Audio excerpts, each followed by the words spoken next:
Hola, soy Jocelyn, estudiante de la carrera de Derecho de la Universidad San Gregorio de Puerto Viejo.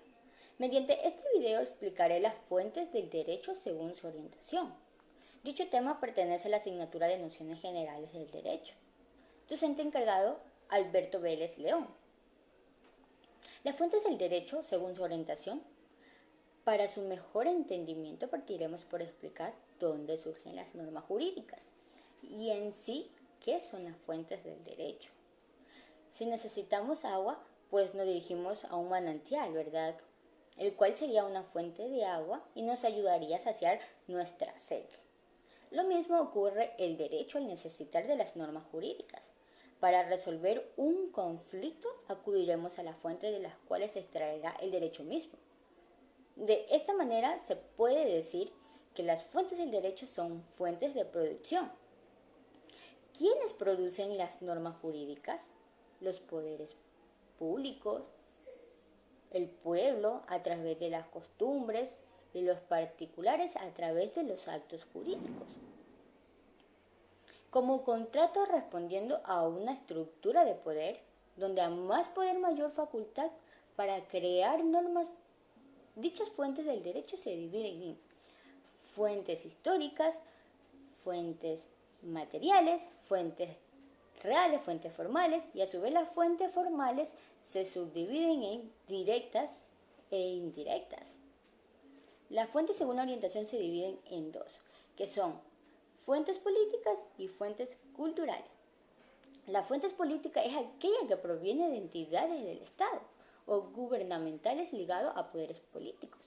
Es decir, es una fuente oficial programada por partidos políticos o movimientos revolucionarios que pretenden crear presión colectiva o desencadenar procesos institucionales. Un régimen socialista tiene tipo de leyes socialistas. Un gobierno de derecho, tipo de leyes, tendrá leyes de derecho. En el Ecuador encontramos un claro ejemplo donde la revolución alfarista, lo cual pone un antes y un después en la historia de nuestro Ecuador.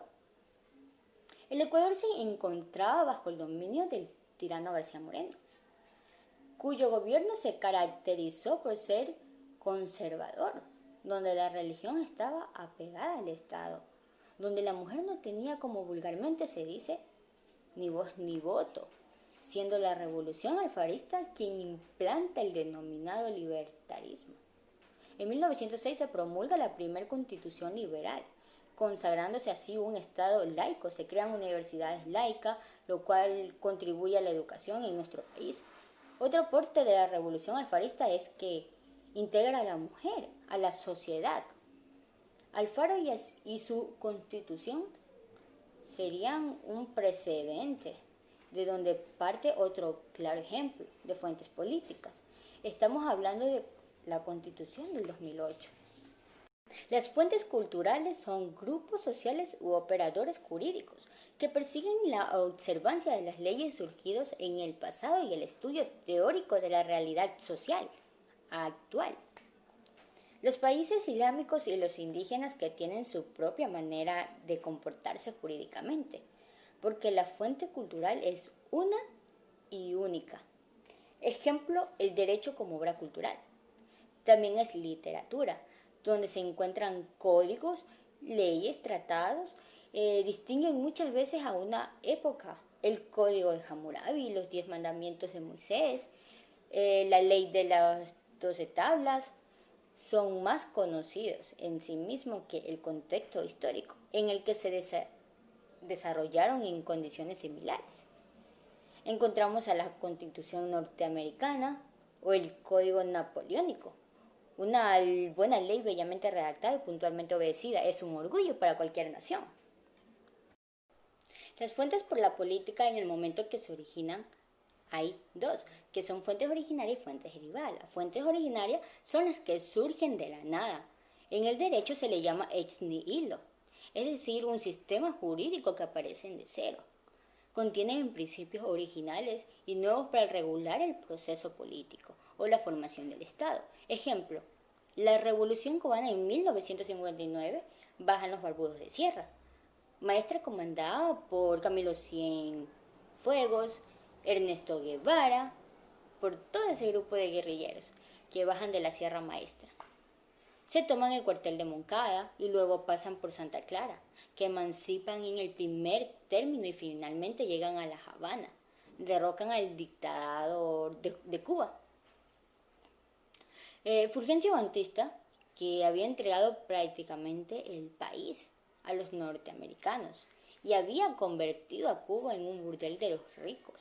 Ocurre que tiene que crear leyes de la nada, porque todas las leyes anteriores no se compaginaban con el sentimiento socialista de esta nueva revolución.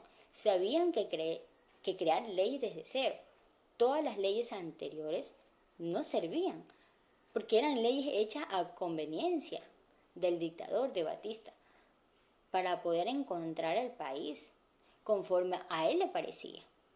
Los revolucionarios llegan y ponen su nueva norma legal, y ahí hay fuentes originarias que surgen de la nada. Eso se le llama en el derecho ex nihilo. En las fuentes derivadas, para poder obtener derechos de las fuentes, es necesario seguir una serie de actos que darán como resultado una determinada norma, una norma jurídica, la legislación, la costumbre, la jurisprudencia y la doctrina.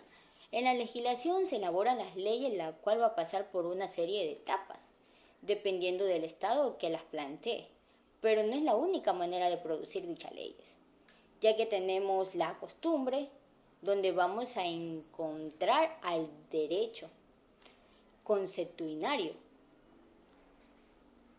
a la jurisprudencia y a la doctrina. Gracias, espero que le haya gustado mi video. Que tenga un excelente día, profesor.